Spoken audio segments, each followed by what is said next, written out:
DDG episode number 7. A little late this week, some issues earlier in the week, but it turned out to be a good thing because a lot of things happened from the time that we were supposed to record until now. So Yeah, there's actually stuff to talk about. 'Cause, yeah, man, we were scratching the bottom of the barrel yeah, I with some of saw the stuff that and that I was like, it turned out to be okay in the long run. I'm not happy with everything that was going on, but all in all, it turned out to be a good thing. So yeah, um, we're actually on now. yeah, so we are like obviously in mid-December. Michael put it best right before we started recording, and that apparently everybody came back from their first holiday break and is ready for their next holiday break. So they're just shoving out as much information as possible. Yeah, So we've got a couple things to cover today. We're recording on a Tuesday instead of a Sunday. In the middle of the day, Michael and I's days off of work happened to line up, so we were able to do this. And we are still live on Twitch. So if you missed us on Sunday, I do apologize, but you can go to twitch.tv/digitaldaysgaming, and you can look at the past broadcast if you need to, if you want to see us and listen, or if you're listening live, thank you so much for hanging out. And again, we are a Twitch affiliate now, thanks to you guys. And the support through subscriptions and gifted subs and bits has been awesome. So we are coming close to our 1 month anniversary of being an affiliate. So if you are subbed, if we're streaming, or if if you're watching us live now, just go ahead and check your sub. I think mine personally has 7 days, and I had to wait a couple days for mine. So a lot of you guys that helped us out initially, right when we got our affiliation, it might be close to where you need to resub. And if you use Amazon Prime and your Twitch Prime together, it doesn't auto resub. So please just check that out. It should be working pretty well on mobile devices now, as far as I know. yeah, it does work. I think you still have to do the thing where you first sub on PC and then you can always just resub. Yeah, it'll tell you like when device. it's available and a couple things like that. But again, the support has been awesome. So thank you guys very, very much for that. If you're listening on any of the audio version of the podcast, thank you for downloading, subscribing. Please share the show any way that you can. Whether it's tell your friends or tell people you work with, or on Facebook, Twitter, MySpace if you still use it, wherever you can, share the show and leave a review, 5 stars, and if you like it, or 3 stars or 2 or whatever, and then if you want to write something, please do. It shows up higher in search engines for ratings and reviews, and if somebody looks at a podcast and sees it only has 2 reviews and they're like 1.5 stars, they might just move on, versus 15 reviews of 3.5 or 4. So Yep. Anything that you guys can do to help with that is greatly appreciated, and those are all ways that are free for you guys to help support us, help us grow. It's been a very awesome 6-7 weeks, and I'm really looking forward to some stuff in 2020. So thank you guys for giving us this opportunity. All right, we are going to jump right into some news, and Michael, I'm going to throw the first one to you. Yeah, the first news story we have came out of kind of nowhere, but with the Game Awards approaching, we're going to start to see stuff happen. BioShock has another game in the works. 2K announced yesterday, that they have formed a new studio, Cloud Chamber, that is located in San Francisco, or outside of San Francisco, and a studio in Montreal, Quebec. And they are working on a new BioShock entry. This isn't going to be, associated with like Ken Levine, who I believe has a 2K studio working on like smaller experiences. But yeah, they said he's got like a Ghost Galaxy studio called or something like that.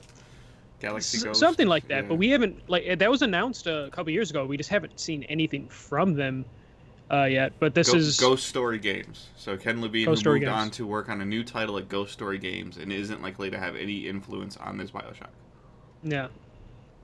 This new studio is actually not really that new of a studio. This is basically a studio that 2K already had, but now it has an official name.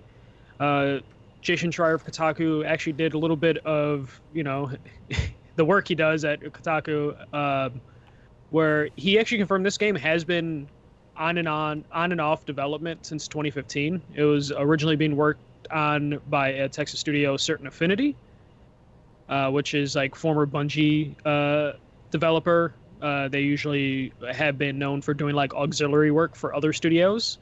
They apparently were working on this game as early as 2015, and then that changed in 2017 when 2K handed the next BioShock game to this studio in San Francisco, which was then named Cloud Chamber as of, a couple days ago. There's no ETA on when this is going to come out or anything of that nature. And we don't know if the previous work that had been done on the game is getting carried over to this newly announced BioShock. Mm-hmm. I mean, there's concerns about BioShock. In general, like BioShock 2 didn't have any Ken Levine influence or anything like that, and a lot of people did not enjoy BioShock 2 as much as 1 and the Infinite. But they did enjoy that DLC, Minerva's Den, which apparently is like the greatest DLC ever made. Right. So, I mean, there's like, as this news was breaking, a couple of the groups that I follow and hang out with, a lot of people were, talking about if Levine's not involved in it, they're worried about it because BioShock is like Levine's baby. But we'll just have to see how this stuff works out. I feel like this is an iconic franchise. I don't really have a ton of experience with BioShock, but again, like I've always said, I respect what BioShock has accomplished in terms of storytelling. It's always been something I've been interested in checking out, and I just haven't been able to. Studios expanding their development and working to hopefully tell better, cooler stories and worlds that people want to know about is always a great thing. Oh, for sure. And there's a lot of cool things you can do with the BioShock franchise, especially if you played Infinite. There's a ton of possibilities. There's almost infinite possibilities. It's way too early. I'm sorry about that. I kind of am interested, but I am also one of those people that I'm a little sad about, like, Ken Levine not being a part of it. But he told his stories within the universe, so it's okay that he's moving on. I'm interested to see if they can do something new and interesting under the BioShock name, or if it's just going to be, like BioShock 2, which was just kind of treaded water and just redid some, basic things. Mm-hmm. But yeah, this could be interesting. This could be good. 2K kind of outside of like Grand Theft Auto and like Borderlands and the sports games, they don't have like a big single player like game. Mafia did pretty well, didn't it? I don't know if I think that came and went. Okay. I think they put a lot behind Mafia, but I don't know if Mafia like had any staying power. But yeah, I don't know. I'm interested in this, but I just want to know like how long this is going to be. If the Kotaku reports are accurate on the game's been being worked on since like 2015 on and off. Mm-hmm. Because I hate when studios do this. I know you hate it too. Yeah. Or when companies do this where they announce that they're doing something but don't really have anything to show for it. And then it's Title just screen. Years of, yeah. It's just years of just us waiting, and it just becomes like an annoying thing on Twitter and social media. Usually my concern with it is always like even little things like Bethesda, the name is escaping, Elder Scrolls. Like they're afraid to show an image for the new Elder Scrolls game because of what the community would dissect from that image. Mm-hmm. Just from showing like a blurred out picture of like, oh, that's a tower over there. That means that this is going to take place here, or, as an example. But then there's two fonts of it, two scenarios that drive me crazy. The first one is when you see something like this, where even and Sony did it too with like Uncharted 4, where they felt like they had to put the Uncharted name attached to PlayStation 4 within the launch time frame. Like they mm-hmm. felt obligated to do it, and we didn't see the game for a little while. And then you hear about we see a story trailer from EA or a trailer from EA for Anthem, and it's titled Anthem. And that's like 3 years before the game comes out. And then you hear later on when Anthem is struggling that, we really only developed this game in 6 months. What the hell did you show 3 years ago? Mm-hmm. So, it's a concern with BioShock of, okay, so now they've announced that they're working on this game. Now, it's been on and off. We're finding out now it's been on and off for a little while. So if it's been on and off since 2015, what's done, what's not done, what's getting scrapped, what's not getting scrapped? Is a new guy going to come in and be like, hey, I want to do this, and we're going to throw all that away, and the game's not going to come out till 2023? And if that's the case, don't tell me in 2019 that you're doing it. I'm hoping because they did this announcement, they didn't want to leak it before Game Awards. Game Awards is supposed to have, I think, 10 new game announcements. And so far, we only, after today, we know about one of the 10. No, I'm We sorry. know one of the thing 10. that will be there. One thing that will be there, and if it's included in the 10 new game announcements, that's cheating. Right. But word manipulation. Pretty much. Yeah. I'm hoping they did this out of concern for like leaks, and they didn't want this to leak beforehand. Especially, there's been a lot of good fake leaks leading up to the Game Awards. Mm-hmm. The Master Chief Smash Brothers one, Yeah. really good. If it's real, fantastic. If it's not, just a really good fake. I'm hopeful that we get something at the Game Awards for a new BioShock game, just so we can get a look at it and a vague idea of when it's coming out. Because I'm just not a fan of like announcements with nothing to show for it. I'm just waiting, and it hasn't happened yet, and it should be because we're pretty much less than 12 months away from new consoles. But I'm just waiting for somebody to release a trailer and it just say next gen or coming to the new consoles and PC. Like, stop with the questions around it. Just say it. Especially because then people don't know if they, need to keep their current system. Yeah, but that's probably why they do it. I know, but I mean, like, people aren't gonna. I don't know. I mean, I don't really feel like I've got a launch day PlayStation 4. Like, it's not going anywhere. I'm gonna run it until the wheels fall off of it, and it's not gonna matter what game they do or don't announce it that is or isn't coming. But I just want somebody to end the speculation and go, hey, we'll see you in November, 2020. And right now, we don't even, we just assume anything that doesn't have a spring release date, it will be on next gen consoles. So, but the only good thing is, I don't know about you, Dave, but I'm probably going to get rid of my PS4 Pro when the PS5 comes out, just because it's backwards compatible. Yeah, it'll probably be the same, similar situation to what I did with the PS3. Like, this just might move into another room and just kind of become an entertainment box. Like, oh, it can run Halo. I mean, Hulu. Yeah. Sorry. And it can do, like, Netflix and things like that. When I visit my brother, I'm still fascinated. In my brother's room, where he, in his bedroom, I was in there, I don't even know what, 2 or 3 years ago. He still had a Wii. And I was like... Those don't work anymore. Now they don't, streaming. But for a long time they did. I go, what do you... He's like, it's a Netflix box. And I was like, oh, okay. Because his TV... But with the TVs now, with all the smart implications and everything like that on a TV, I almost feel like if you must be getting some pretty bargain deal television if it doesn't have apps built into it, Even some of the cheap bargain bin ones now have... Yeah. Well, and plus you could just plug a Roku or a Fire Stick into an HDMI port and it turns it into a smart TV. Oh yeah, but my parents were still using the Wii up until a couple years ago, and then I got like a call from my mom being like, "Hey, Netflix isn't working anymore," and just like, "Yeah, it's not gonna work." Then I had to like hook up a PS3, my old PS3. I gave it to them, just like, "Here, just use this." Taught her the controller. I have decided to like ruin my own Christmas, and I bought my parents, both of them, like 2 different Fire Sticks, which means my Christmas is going to be setting them up at their house and then explaining to them how it works. And they don't have an Amazon account, so they're going to use my Amazon account and then being like, please do not buy anything. All right. Another story that hit yesterday that kind of left me scratching my head at first when I read it, and then I started thinking about it more, and I'm like, this is really cool.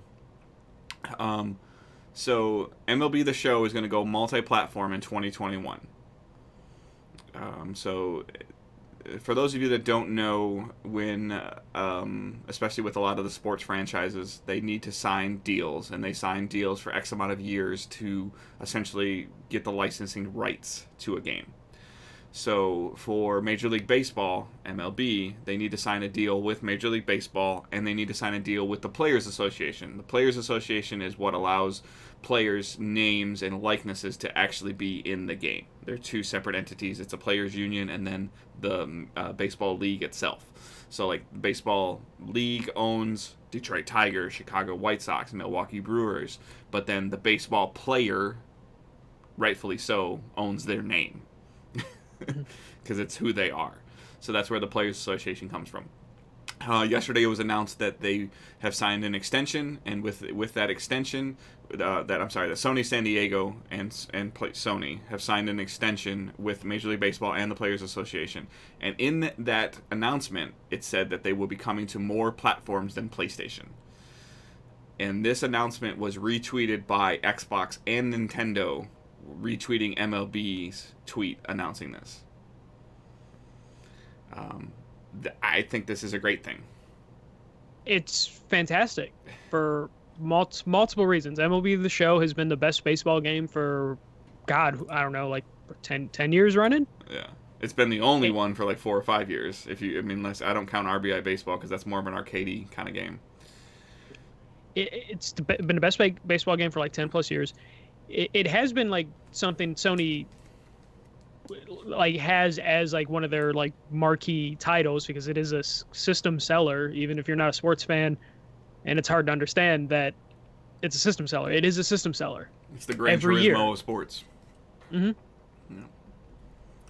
Yeah. This is great because it means, not that there was any chance that we were not going to have the show, but it means the show, San Diego studio, will be able to make more money, to be able to put it on other platforms.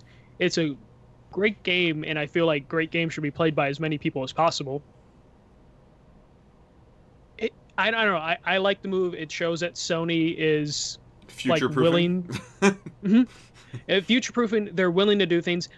I have a feeling this is more MLB MLB the League saying, "Hey, there's got to be more." Yeah, if you want an extension, you're gonna have to go multi-platform, and Sony's just gonna make money either way. Like it's similar to the Kojima deal. That Kojima for Death Stranding, I believe he owns the IP and he owns his studio, but Sony owns the publishing rights to the game. So therefore, Sony gets a cut of revenue from anything Death Stranding does anywhere. And this will be the same situation. Is if this sells, if it comes to Xbox and it comes to the Switch and it comes to Stadia, it will generate revenue for Sony San Diego, which obviously in turn generates revenue for Sony and for PlayStation. And it's more people getting involved in an ecosystem of maybe figuring out like, oh wow, this is a really good game, because there might be some people that just say, there are probably people in the world that are like, I don't want to buy a PlayStation. They're anti-Sony for whatever reason, whatever it could be, and now they might own an Xbox, and now they can play the baseball game, because there hasn't really been a baseball game at all on Xbox for the last couple of years. Yeah, outside of RBI, and like you said, we both don't count it. Yeah, there hasn't been a simulation baseball game. Super Mega Baseball is very good. Super Mega Baseball 2 is very good. It doesn't have any player thing. And then in terms of, my wife even asked this question yesterday to me, and she's like, well, why doesn't like another studio just make a baseball game now, or try to get a contract with MLB and MLBPA? And I couldn't even remotely imagine the startup cost of trying to make a baseball game at this point, any sports game at this point in time, in terms of the number of player scans that they'd have to do, and stadium scans and minor league stuff, and just how the game functions and how the game works, and the standard that Sony San Diego has set for how a simulation Major League Baseball game should run. Nobody has a chance. It would be one of those things where they would have to announce several years in advance and try and raise as much money as possible. The only thing that concerns me is stretching the studio too thin, though I'm confident enough in PlayStation and Sony as a company to give San Diego Studio the money required to run it. And I have a feeling that these next gen consoles, PS5, Xbox Scarlet, PCs, are all going to pretty much have the same code. But the wild card is Nintendo with the Switch. But the Switch also could lead to what we wanted on the Vita, of a good portable version of the baseball game. And there's the cat. The cat is always here. The Vita versions ran well too. They ran well, but they just weren't, what everyone wanted. So let me ask you a question that came up today when I was thinking about this a little bit more. Would the implementation or the expectation be that cross save just works? I would hope so. So like I can take my player from I can take my Road to the Show player from PS4 and just pick my Switch up and keep going. Maybe the that is possible because cross saving is easier. The thing I think that they need to fix if they're going to go multiple platforms is the bad online. Mm-hmm.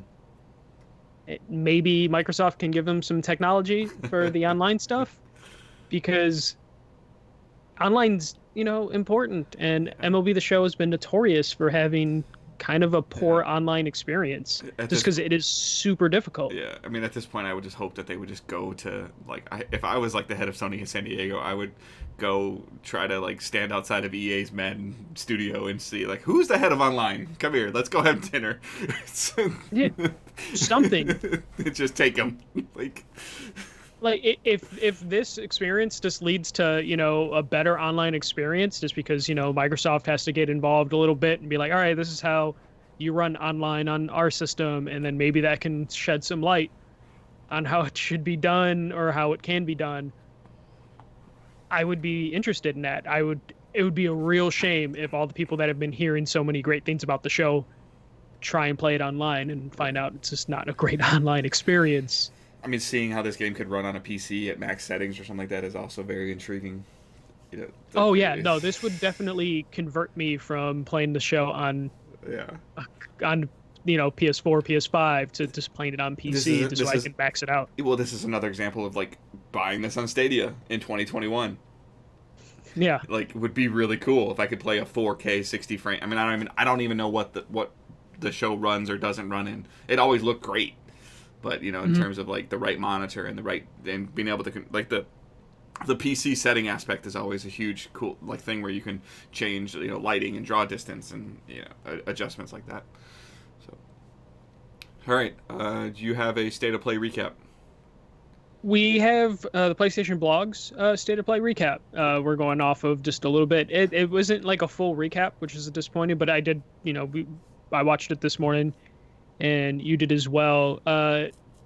They started off with Untitled Goose Game coming to PS4 on December 17th. I played Untitled Goose Game on a Switch. It's fun. I not like the best game in the world, but definitely a fun game. But let's go over like just some of the big highlights. Which include it's coming to Game Pass as well on the 17th. It's coming. Yeah, I love that. Like as soon as that announcement hit, Xbox Game Pass's Twitter account was like, just so you guys know, we'll have it on Game Pass next week. Yeah. So we got to see gameplay footage finally for Predator Hunting Grounds, which looks interesting. A better version of Evolve is what it looks like to me. Pretty much. We got that, and that's coming April 24th, 2020. Dreams, which recently left early access. Like I was gonna ask that. I was actually gonna go on the store before we recorded today and be like, let me see if I can still get this. Today might be your last day, I believe. I'm not sure. I could be wrong. Because that's weird. Like, that whole launch is just weird. Yeah, I believe it either just left or it leaves today, the 10th. That is coming out. I think that's Valentine's Day, February 14th, which is like if you had the early access copy, you will have the full version day one, which is great. I pulled that, barely played it, but I bought it because it was $30. Do you think that the new version on the 14th of next year is going to be $60? I think so. Okay. I have a feeling it's going to be $60. Just that watching any trailers, I still don't understand A, what that game is, and B, it doesn't look like a $60 game to me. But that's beside the point. Yeah. I mean, it's a game where you make games, man. It's really hard to advertise. Right. Well, and they're allowing people to kind of self-publish from there too, right? Kind of. Sort of. Yeah. Sort of. You can definitely make games, and they were hiring developers to make games for them. It's weird. It's going to be one of those games that they have to define very clearly before February 14th to help sell it. Then we got, which basically looked like Harry Potter Battle Royale, Spellbreak Enchants, which is coming early 2020. That looked kind of cool. It seems a little late for the Battle Royale game because even though I have been a big fan of Battle Royale games, I kind of fell off Battle Royale games. But at least it's doing something different. The Resident, so yeah, pretty the cool. way that they worded this was funky during State of Play. What, the Resident Evil stuff? So yeah, so they said like because they have the little slideshow thing going, PowerPoint style, and the narrator over the top of it, which I hate. And they said let's check out. They were talking about Resident Evil. What's the Project Resistance? Yeah, they said okay, let's check out the campaign mode of Resident Evil Project Resistance. Yes. And then they show the campaign, and at the end of the campaign, they pretty much say Resident Evil 3. Which is like a really cool. And then Resistance is included. Yeah, which is like a cool little swerve to do for that, where it's just like, hey, here's Resident Evil Resistance or Project Resistance, whatever it was called. That kind of interesting looking multiplayer game where it's like, you know, one person is like the director and the other people are one person's the break master. Yeah, their Saw-like video game, which seemed like a cool concept, and then they're just like, hey, that game also has a single player mode, and then they hit you with that single player mode is Resident Evil 3 remake. That is a cool way to do it. Do you think the multiplayer mode is going to be its own game? I think it's just a multiplayer mode. Maybe they'll separate it out. But yeah, the way they said it, like it comes with our, Resident Evil Resistance game, which is a weird way to word that, but it just sounds like it's just a multiplayer mode on, included Resident Evil 3, and it's like kind of a cool way to like either get people to play that you're a little worried about, like, oh, can we, release Resident Evil Resistance as its own game, or just like package it with Resident Evil 3. Mm-hmm. It's like crazy. I don't really have a desire to play RE3, but I think that multiplayer mode looks really cool. Yeah, and now it's a matter of, are you going to pay like $60 to try that, or will they break that out on its own thing if it gets popular, and then just microtransaction it the hell to make up for it? Which wouldn't be crazy for Capcom to think about. So. No, not at all. But Resident Evil 3 looks good. I don't know how Capcom is just pumping out these remakes that look really good. Like they're of an extreme high quality. Because this one's coming out April 3rd, 2020. Yeah. Do you feel like the wording behind it is at all confusing though? Because it doesn't say like remake or remaster or redone. It's just RE3. I'm kind of fine with it. I think enough people that would be interested in this. I think dropping the remake remaster from it probably helps them with the casual audience. Just because these feel like brand new games, because they're not just throwing a slap of paint. Yeah, they're not just making them look prettier. They're building them again. So I mean, like, yeah, I totally get that. So yeah, because I guarantee there are some people in the market that when they see a remake remaster, they're like, oh, I don't, whatever. But then if they see Resident Evil 3 and they're casual enough not to know that it's a remake of an old game, they might be more inclined to buy it. But it looks really good. Nemesis is a motherfucker. All the characters the character models look good. Again, like Capcom's just been kind of on fire remaking all their old games. It's just kind of what they do now. And now they're in that position of like, do they do a Resident Evil 4 in this style? Even though they've remade that game multiple times with just like, a fresh coat of paint. But I'm excited for this. I'm more excited for the multiplayer mode than I am this, just because Resident Evil games are just, I've always found, kind of difficult, or not necessarily difficult, just like annoying, which is why I didn't replay Resident Evil 2 when it came out. Yeah, like the old school tank controls and, the tank controls, the weird save mechanics and inventory management stuff just never appealed to me. It did when I was a little kid and I had all the time in the world to play one game. But it's the now, only thing you had. Pretty much, it's just like, especially, you got like the one game every once in a while, and if you picked it, you're going to play the hell out of it. You're going to read that manual inside and out multiple times. I don't know if I have like the interest in going through like the Resident Evil games, even though they're really nice. I might just watch other people play it like I did with RE2. Yeah, but yeah, no, I'm excited for this, and then the multiplayer mode. I'm just kind of really excited for the multiplayer mode for whatever reason. But other highlights in the state of play, we got to see Platinum working with Square Enix on a new game for Babylon's Fall. It just kind of looks like Platinum doing what Platinum does, like a high, fast-paced, combat, like action game. Looks pretty cool.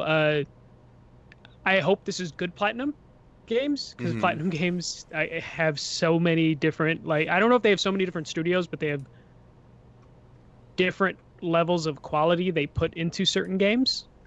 Like they have their Bayonettas, but then they also have like their Transformers, Ninja Turtles. Yeah. Or they have different levels of excellence on Platinum. Right. So I'm hoping is this Platinum's like A-B team, or is this Platinum's like third or fourth team? Exactly, and that's my only concern. It looks like it might be Platinum's A team. Well, so plus they said, "Hey, come talk to us next summer." Like they're saying, look for more information next summer, which leads me to believe come see us at E3. We'll talk some more. Which again is talking about just say next gen, please. Yeah, I was gonna bring up this is definitely what you're saying, where it's just like, just say next gen, but they can't because PlayStation said specifically we're not talking about next gen. Yeah.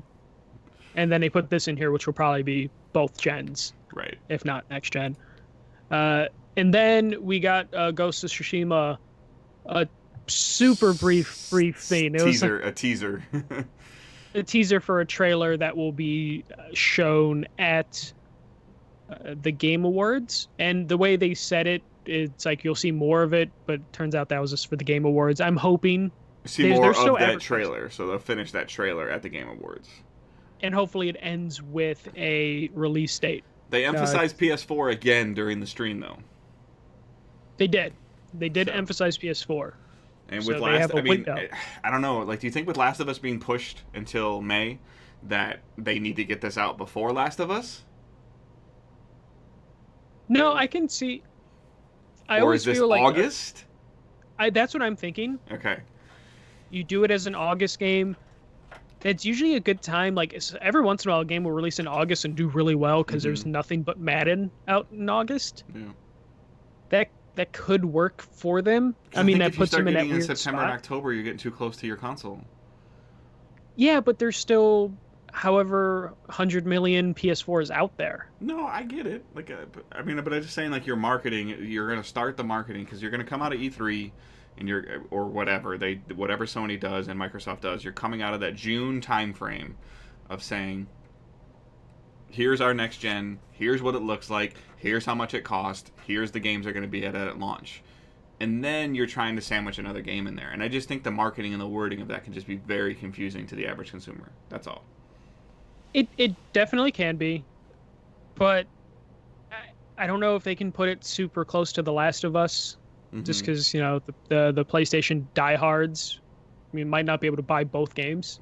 They're completely different, groups of people, possibly. They would be interested in both games. What are the chances that this is spring? Maybe, and that's why Last of Us got pushed, is just to make room for this somewhere before then. But if it's going to be spring, it's going to die.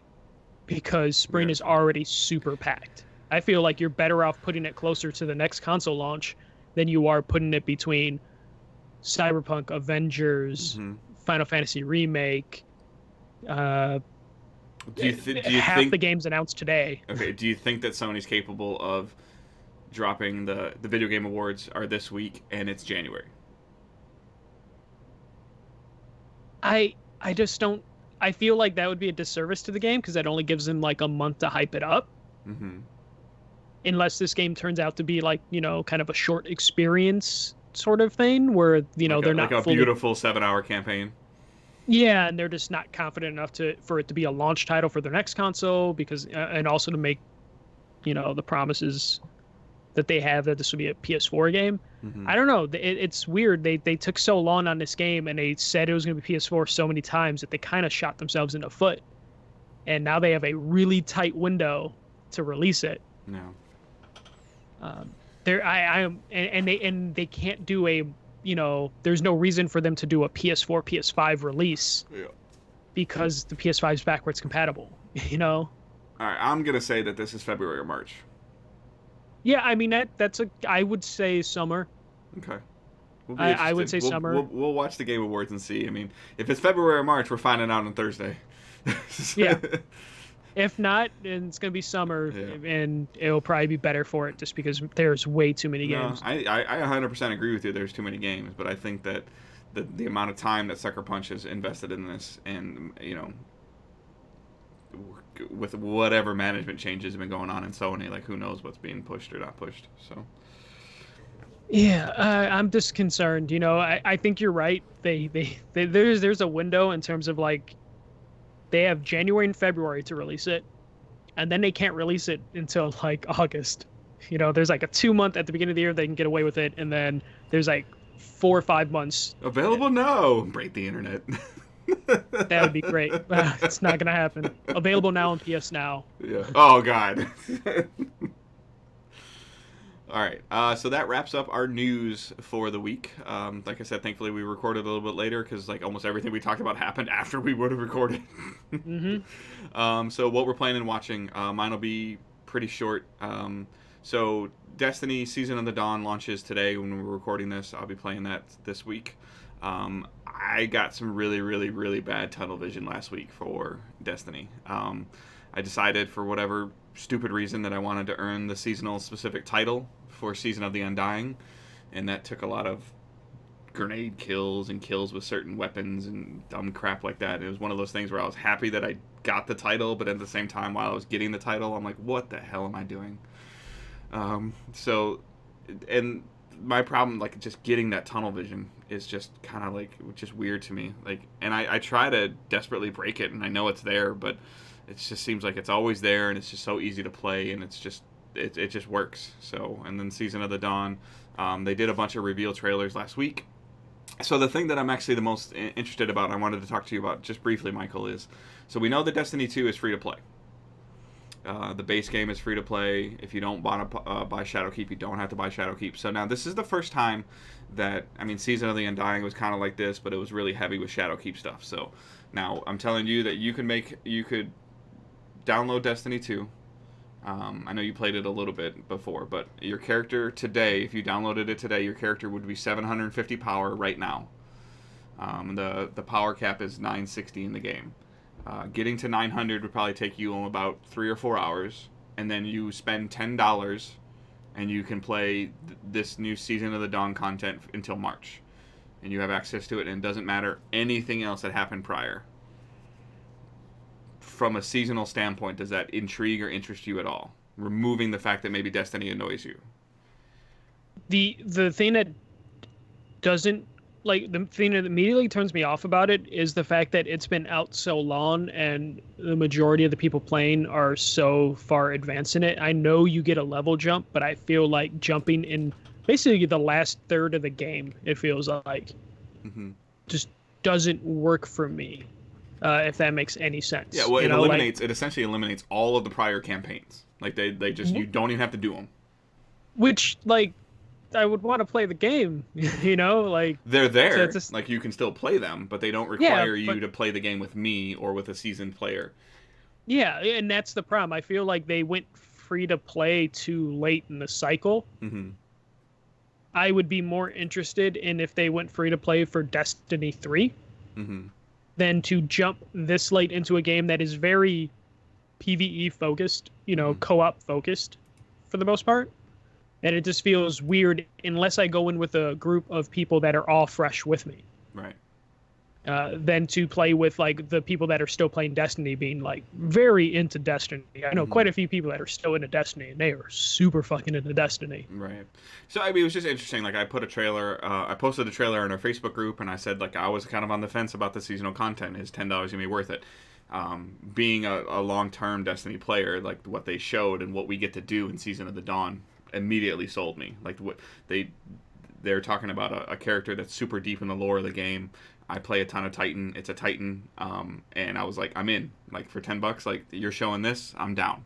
Like and I don't know if this content is going to last 90 days. I don't think it's going to last 90 days, but at the same time, it's only costing $10. So that cost to ratio thing is super interesting. And somebody goes, well, I'm too far behind. Like, it doesn't matter. Like, I mean, like, if you want to play the game and you're worried about diving in, like, just play. See if you want to, move yourself up. And then if you want to spend the $10, spend the $10 and play the game. Join the clan. We can do some things. We can try to work through some stuff.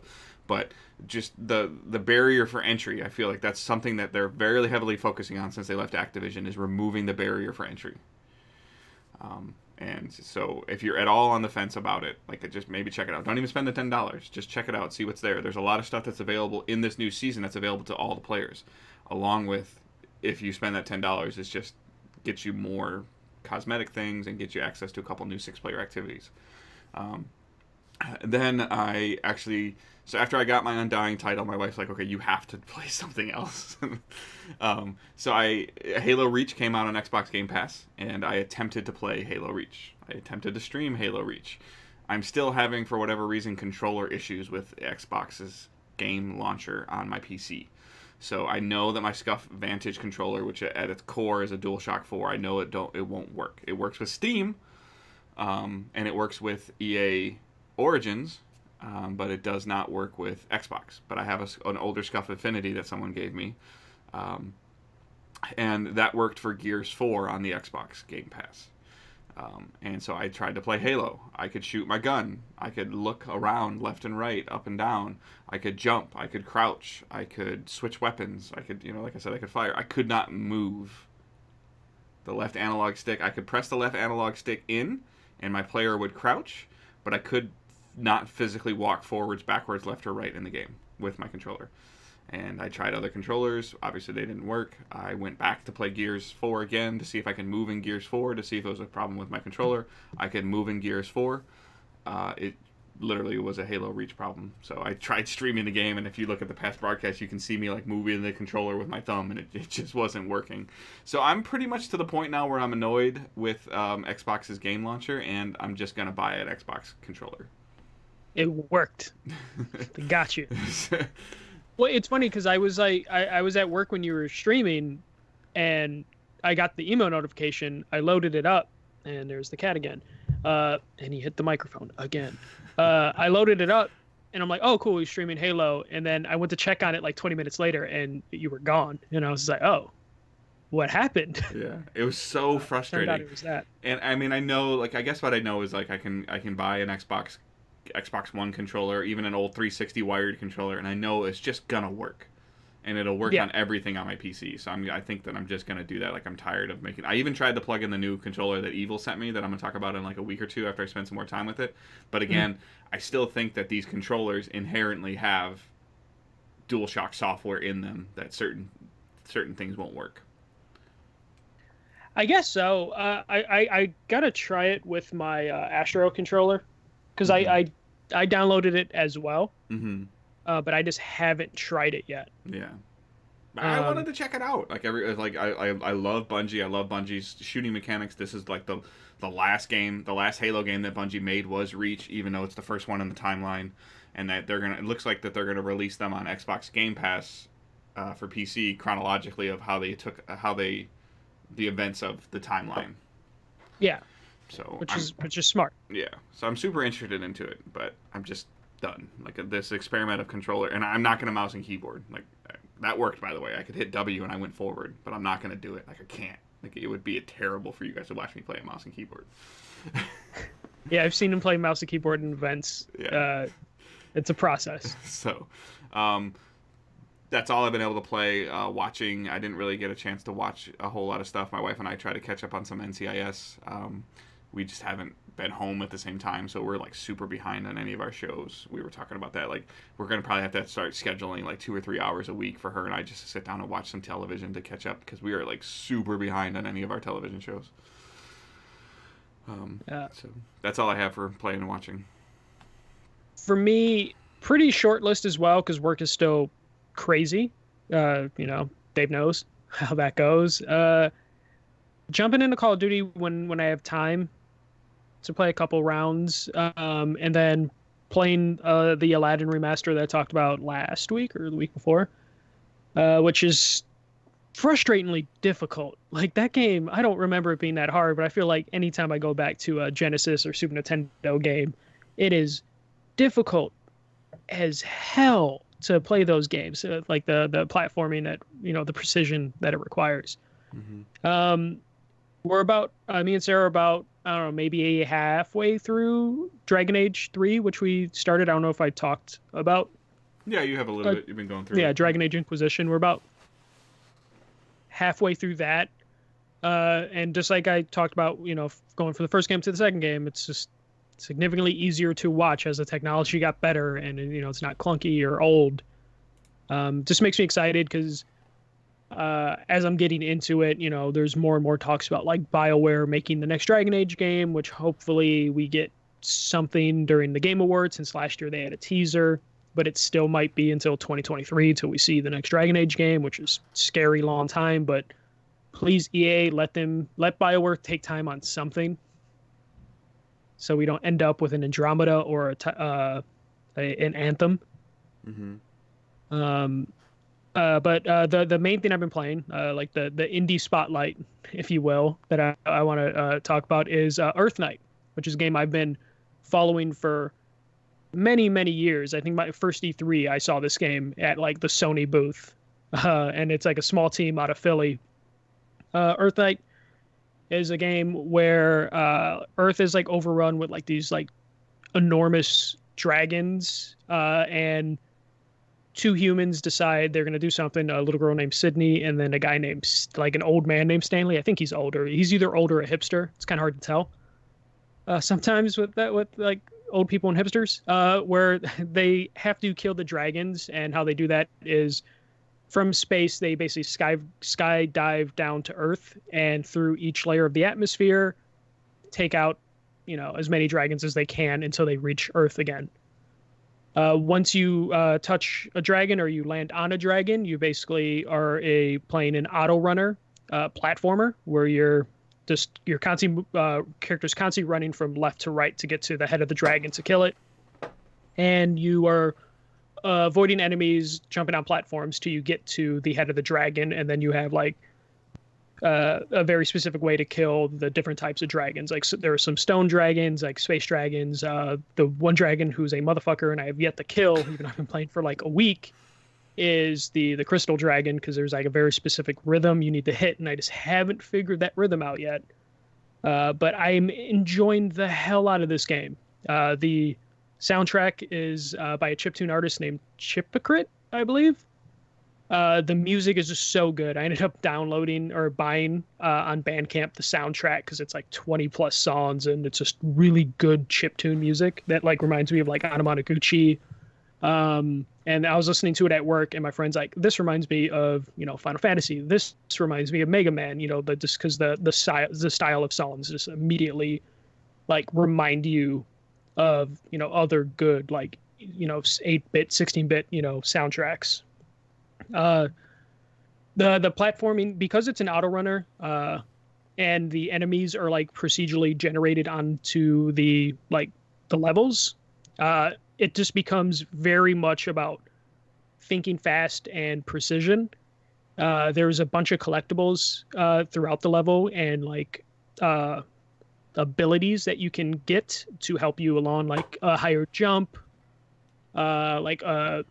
bubbles to protect you from certain enemy attacks, and it just moves really fast, and your controls are literally just jump, and then a way to slow down your jump, or or to slow down your running or speed up your running. So it's just very limited controls in terms of what you have to do. So it's just about precision of timing your jumps and avoiding enemies, and you only have one health bar for all the dragons, so it's about like kind of getting that perfect run.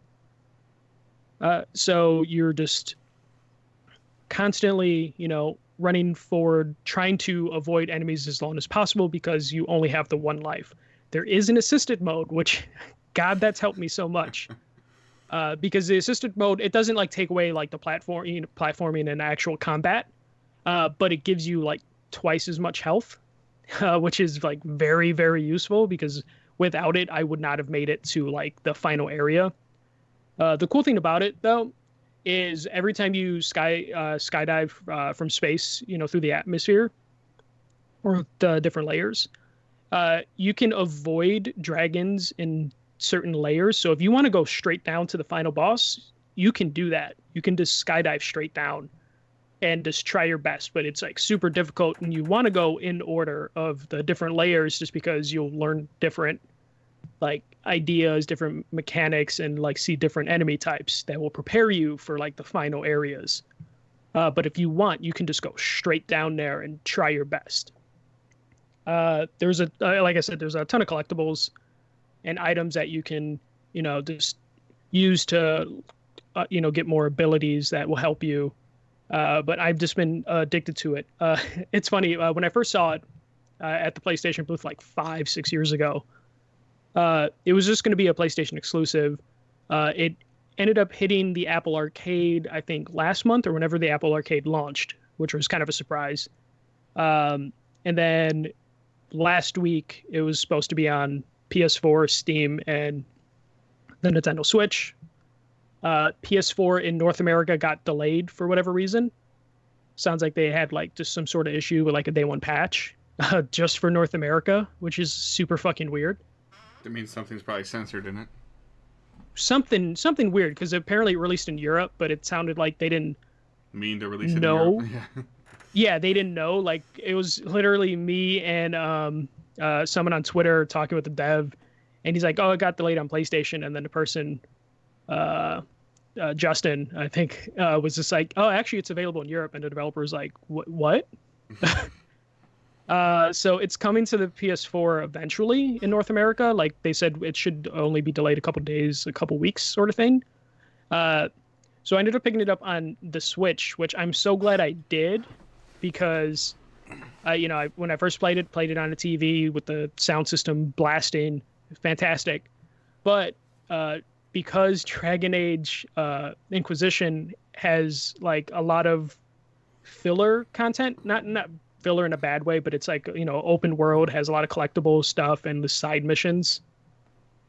When Sarah's doing like basically the boring stuff in Inquisition, that she's like, "Oh, you don't need to pay attention to this. I'm playing EarthNight on the Switch handheld mode," and it's been so good. Like, I'm so glad that I went with the Switch version, because it runs pretty good. Sometimes it hitches here and there when it's on the TV. Mm-hmm. But I'm so used to Switch games doing that when they're like docked, sometimes having issues. It's been pretty good in handheld mode. So I've just been playing the hell out of that. And it's just good just because I remember, talking with the dev at like multiple E3s and multiple PSXs, and then finally seeing it getting released is like pretty cool. Right. And it turns out to be a good game, which is nice. It's always helpful. Yeah. That helps a lot, because there's sometimes when you go to like E3s and stuff, you see a game like that looks cool, and then you finally play it and you're just like, shit, no, this is not good, and then it's just kind of awkward. Luckily, this has been really good, and it's been really fun, and the difficulty levels like not frustrated me but motivated me to like continue playing, as each time I get better in terms of like, okay, I didn't lose most of my health getting down to like the 4th level or the 4th layer of the atmosphere. I'm seeing like progress being made, not enough to take off the assisted mode, but enough to like where I might be able to beat the game on the assisted mode, eventually. So that's it for playing. Watching, not a lot in terms of that, because like my free time's been like Inquisition, in terms of like just watching. Started to rewatch Buffy, the Vampire Slayer, just because it's been like a year or two since I've rewatched it. And Dear God. I love that show. But yeah, just rewatching Buffy. Just finished season 1 within about a week, which is only like 10 episodes, which isn't too bad. Yeah, that's it. Just Buffy. So you might hear me talk Buffy a lot. Dave's used to it by now. Yeah. I still want to see The Irishman, which is, the Martin Scorsese movie on Netflix, but every time I sit down to watch it, I realize I don't have 3 hours to watch. Yeah. The movie, new Ryan Reynolds movie coming out next week on Netflix looks interesting too. 6 Underground or something, I think it's called. Or which one is that? I don't. It's that's like the heist. Like It almost looks like Fast and the Furious kind of. Yeah, he said that he had more fun. This is the most fun he's had making a movie, and he goes, "And yes, I helped make Deadpool." Yeah. it just sucks because like The Irishman, it's like it's a 3 hour movie to where it almost feels like they should have just made it like a miniseries thing because I'm weird where I can't stop a movie in the middle of the movie and pick it up later. I need to just watch it in one sitting, and Yeah, it's no, I three get hours it. long. Yeah, I get it. Yep. Oh, and I've just been watching clips of Crisis on Infinite Earths or whatever it's called for the CW shows. Oh, okay. Oh yeah, Uh, be- the Supergirl and things like that. Yeah. yeah, so I'm not watching the shows because I haven't watched them in 2 seasons, but I'm just living through Twitter every time I see it trending, and then I see that they got like this actor from this thing or this actor from that thing to Yeah. appear in it, and I'm just like, oh, that looks pretty cool. Maybe I should watch it. But I'm just gonna wait for that crossover arc to end, and then I'm just gonna watch the crossover arc because I can't commit to 5 different TV shows. Yeah, that's crazy. I mean, yeah, I'm super behind on those stuff too. I was really into them for a while, and I just fell behind. And it's really hard to get back into it. Yeah. Like, it's sad to say, but like, Arrow ending after the season kind of made me happy. I'm like, I could watch all of Arrow now because I know it's gonna end. Yeah. All right, so we're going to move on to the questions. You guys can send us questions using hashtag AskDigitalDays, or you can post them in the Facebook group. Like I mentioned before, the Facebook group is just searchable now, so if you just search Digital Days Gaming, you'll find it, make a request to join. Michael or myself gets the request, and we approve. And then you can also just leave it on our page, facebook.com/digitaldaysgaming. So Bradley on Twitter asks, what's your opinion on the new Half-Life? Are you angry that we are restricting it only to VR? We talked about this, I think, like 2 weeks ago. Mm-hmm. I don't have enough interest in Half-Life to make me angry or sad or mad or happy either way. I feel like being angry at a developer because they had a goal and an intention of when they're making it, of how and why they're making a game is a little far-fetched. So this is what the Valve wanted to do, and they wanted to do VR. I'm of 2 different opinions. It sucks for the people that don't have VR, especially VR is a huge buy-in to expect from people. But Half-Life throughout the course of its like livelihood has been a very innovative thing, and it always wanted to push the medium forward. And Half-Life 3 just being a regular FPS, if there's nothing for Valve to push forward, what's the point? And VR needs that next big thing, software-wise, that's going to push VR forward. So I'm fine with it being VR if it turns out to be like the previous Half-Life games of like this big revolution, this big thing that pushes the medium forward. I'm fine with that. If it comes out and it's just like, oh, it's just Half-Life in VR.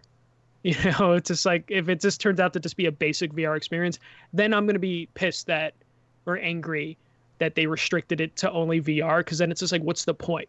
Right. But if Valve continues the tradition of making Half-Life important or something that pushes the boundaries, pushes the envelope, then I'm happy. I'm fine with it being VR. If it turns out to be bad, you play a VR game and you look at aspects of it and say, okay, this didn't have to be in VR. Or you play a VR game and you're like, okay, you couldn't have done that without VR. Like, it needs to have more of that in it than the latter. Yeah, and just little clips in the trailer look cool, and it was basic stuff that you wouldn't think about in VR. Like, I think it was like the character was getting ammo packs and had to move everything off the shelves to get to the ammo. Sounds really stupid, sounds really silly, but VR games haven't really been doing stuff like that. So that's just like a tiny example of how they can like help move VR games in like a more realistic direction. And I'm hoping there's more than just me having to push shit off the shelves to pick things up. But I'm being optimistic that they'll do something great with it that makes it worth being a VR title. All right, Stuart on Facebook writes, has Dave ever played the Mass Effect series? If not, when will he? Not an option.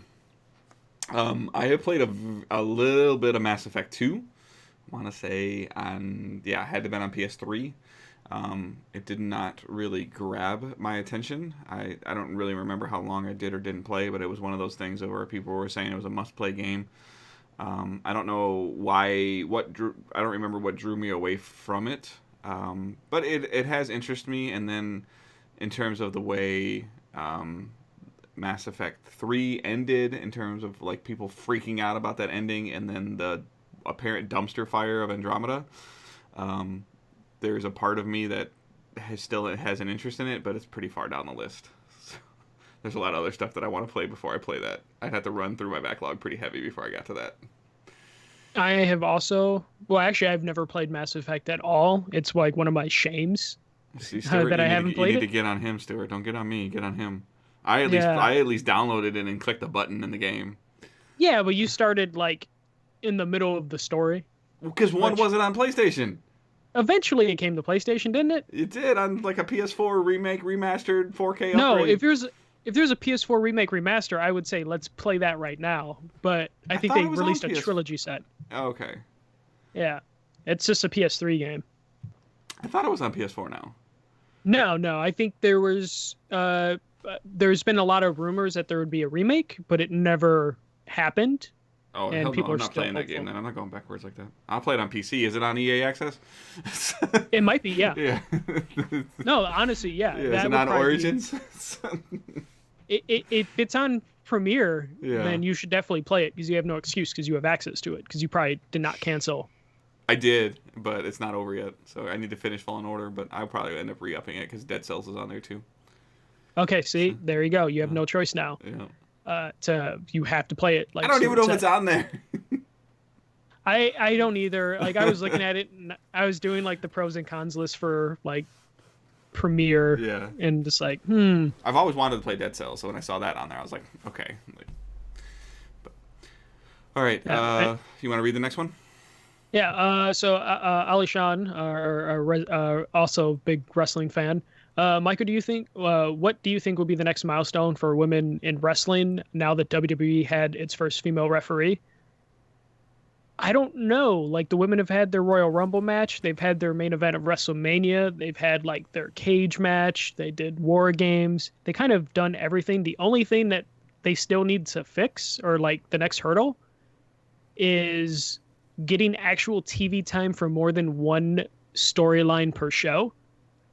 Because the men have like 10 storylines going at one time, but currently WWE, like per show, only has room for like one female storyline.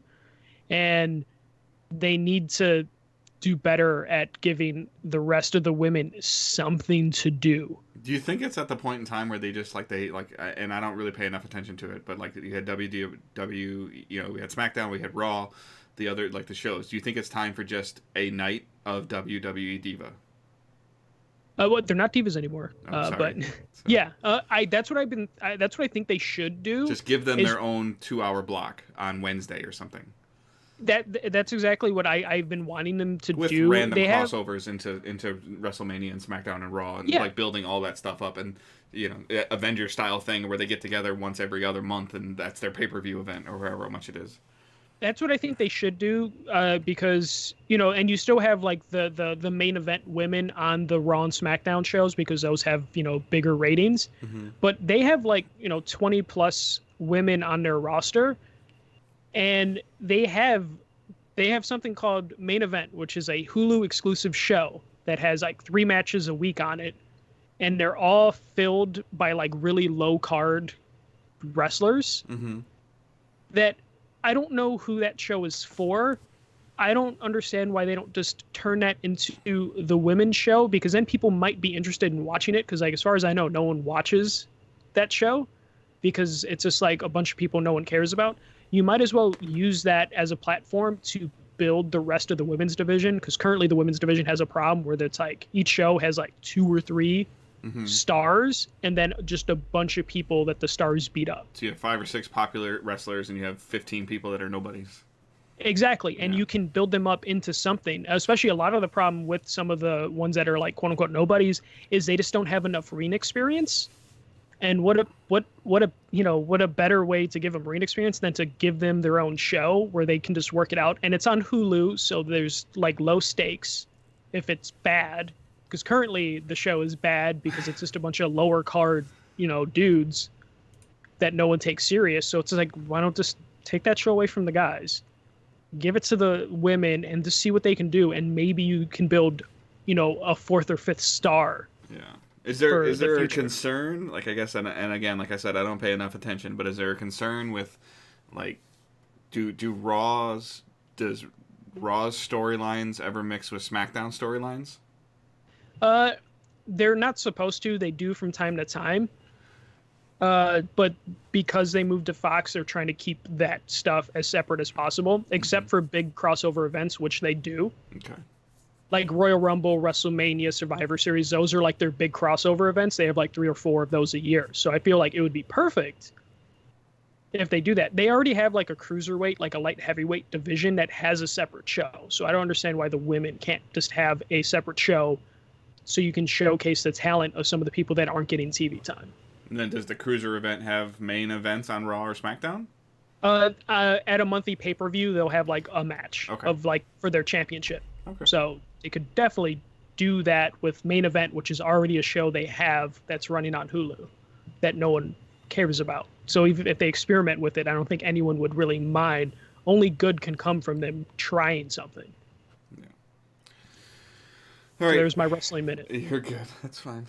Last question of the night comes from Kevin on our Facebook group. There are so many great games on systems past, and I know Dave, quote, old games are old, end quote. But do you see any console maker revisiting the older games, or do you see them having us rely upon digging our old consoles out? I love playing many GameCube games, PS2 games, and there is a glutton of great games on the system. Great. Maybe that's supposed to be great. A glutton of great games on the system, and the only way currently to play them is to dig out the old systems. I started answering this and got into a little bit of a conversation with some people on the Facebook group just because I just kind of had an instant reaction to it and I didn't really want to forget. And it was based on a conversation I was having with some other people that I was playing video games with the previous day. And I was like, really? This is coming up again? And it was just a weird coincidence. It's a really great thread and reason to sign up for our Facebook group. Yeah. It's pretty good. There's a lot of, like, just sorry to sidetrack. It's fine. The Facebook group is really good for discussions. Like, people are, like, interacting with each other. So join the Facebook group because there's, like, some pretty interesting stuff that's even if you just read there. it, it's pretty cool conversations. Even if you're not somebody that likes to interact, it's just good reads, I think. Yeah. I think that expecting PS5 or Xbox Scarlet or any console for this matter to just play everything else that it's ever developed is kind of far-fetched. And I think to ask a developer or a console maker to put a feature in their system that generates 0 revenue for them other than maybe selling the system, like maybe, is not right.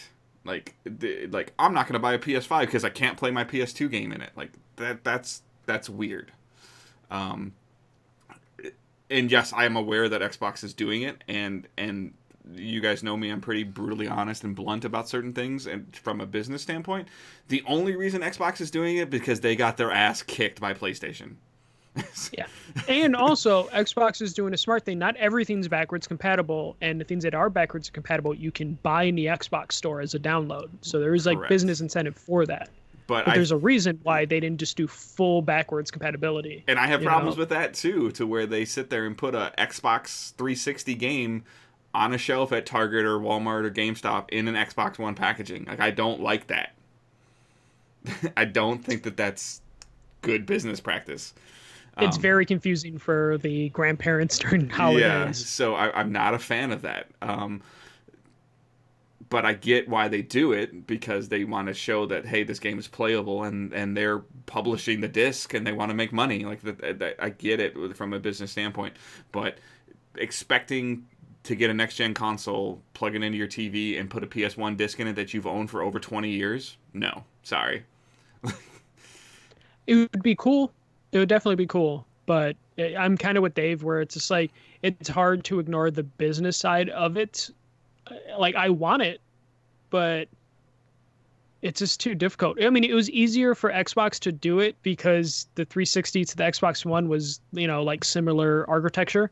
Right. The cell processor for the PS3. I understand emulation exists. We've seen Sony's attempts at emulation with the PS1 Classic, and they were terrible.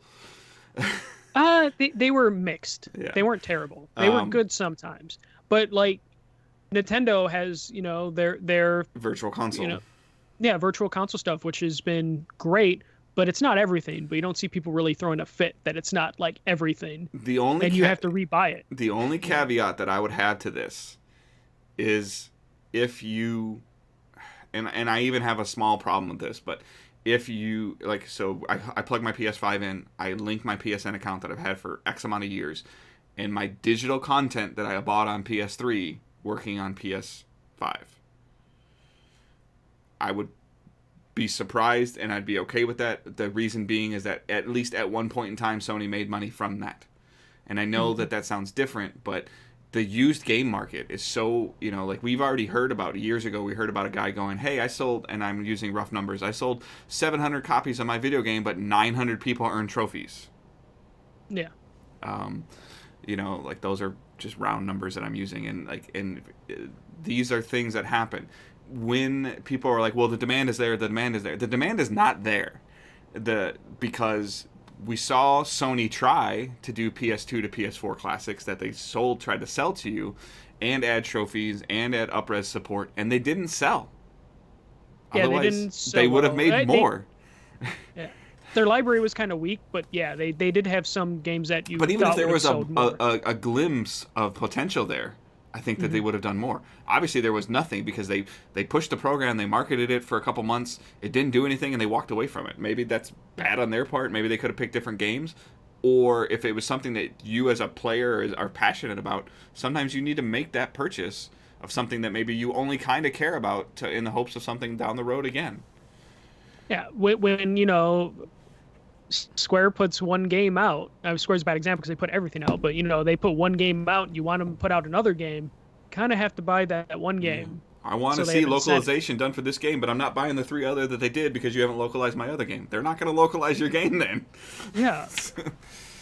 So it's like I agree. Like if the backwards compatible stuff with the PSN purchases is a thing that needs to happen, I'm worried it's gonna go kind of like Rock Band didn't fully do this, but when you would transfer your game to another game, you had to pay like a small fee to get it because technically the thing that you purchased specifically says PlayStation 3, PlayStation, it says that brand, so it's up to the publisher to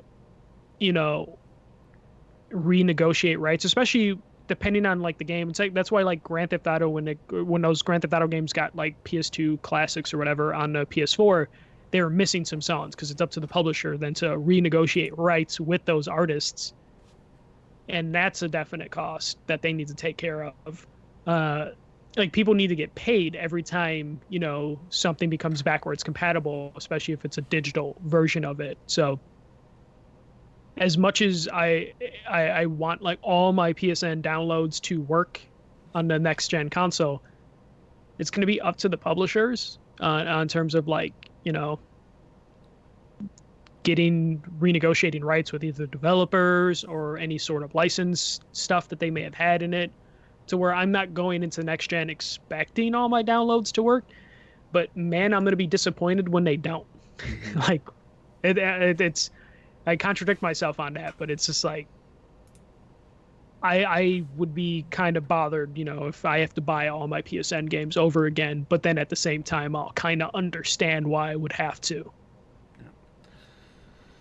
So I would love to hear any other. There's a thread in the Facebook group already on this. If you want to go to that thread and find it, that's fine. If you want to start your own thing, that's fine. If you want to send us an email, we have some new email addresses. So you can send us an email to podcast@digitaldaysgaming.com. If you think I'm crazy, you can just send an email directly to me, Dave, at digitaldaysgaming.com, or you can send one to Michael at digitaldaysgaming.com. So those are more ways that you can reach us. If you want to send us emails you want answered on the show, I would recommend sending them to the podcast email because that's where we'll look for them. The other 2 emails, I don't see Michael's email. He doesn't see mine. And then the socials like we've been over. So join the Facebook group, like the page, just search Digital Days Gaming on Facebook. You'll find both of them probably. Send the request. We'll approve you. We'll get you going in there. Follow us on Twitter. With Michael and I's working right now, we haven't been as active on Twitter as either one of us would like to be, but we are trying to get a little bit better at that. And our Patreon. So I'm just going to hold off on any kind of updates to Patreon until 2020. So it's just too much going on right now. There's some more things that Michael and I got to work on and think about. We did have a handful of support from Patreon already. We were able to do a payout already, and your support has been amazing. It pretty much took care of November's cost for podcast uploading, so thank you guys so much. And again, the support on Twitch has been fantastic. But any updates or anything to Patreon is just going to be in January. I know we talked about some ideas. I've got a lot of notes written down. I've got some things, screenshots saved of stuff to revamp it. It is sending Discord access automatically to people that subscribe to the $5 tier. Discord is still a work in progress. I'm working on it. I'm still trying to link Twitch subs as well to our Discord. So I'm learning and trying to mess with some things, but it's just going to be in 2020, unfortunately. So we appreciate everybody's support already. At least that what we've said that you're getting with Patreon, what we've promised you are getting. So thank you. You can follow Michael's personal account on Twitter at @TheFirstMJC. You can follow mine on Twitter at GoodDaveHunt. You can follow the main podcast feed at Digital Days Pod. And hopefully next week I'll have some more. I'll have some deeper impressions on the Evo controller that Evil sent me. And some other headphones that I need to work on with Plantronics. I'm trying to put together a video probably for some last-minute gift-giving ideas for people. So maybe you can send this video to somebody and say, hey, like, check out these things and see what you think. So that hopefully will get done by Christmas. But if not, it'll just be videos of the individual videos of the headphones and the controllers. I will have Destiny impressions. I will hopefully finish Fallen Order. And I think I'm just going to kind of pump the brakes on Xbox Game Pass on PC until I get a controller that'll just work all the time.